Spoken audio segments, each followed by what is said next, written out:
राज्यात कायदा सुव्यवस्था शिल्लक नाही. या बजाजनगर मध्ये महिन्याला एक मुर्दा पडतोय, एक खून रस्त्यावर पडतो. पोलीस काय करते? हप्ते करण्यात गुंग आहे, हप्ते घेण्यात गुंग आहे पोलीस. दर महिन्याला एक खून पडतो इथं. या बजाजनगर मध्ये MIDC मध्ये हप्ते घेण्यात गुंग आहे पोलीस. तेच गुन्हेगार गुन्हा करतात. पोलीस स्टेशन गुन्हेगारांचा अड्डा बनलेला आहे, दलालाचा अड्डा बनलेला आहे. तिथं जाऊन बघा पोलीस स्टेशनला. सत्ताधारीच्या पक्षाचे बगल बच्चे लोक नुसती दलाली करायला बसलेले या पोलीस स्टेशन मध्ये. या बजाजनगर मध्ये एन्काउंटर झालेला आहे, लक्षात ठेवा. मोठ्या घरावर दरोडा टाकला गेला.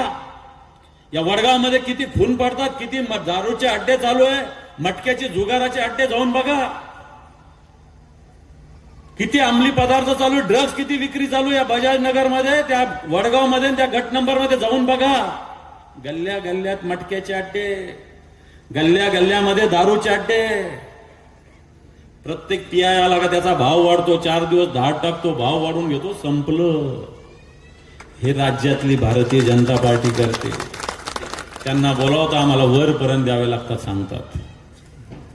म्हणून या राज्यात कायदा सुव्यवस्था शिल्लक नाही, माता भगिनींची सुरक्षितता शिल्लक नाही.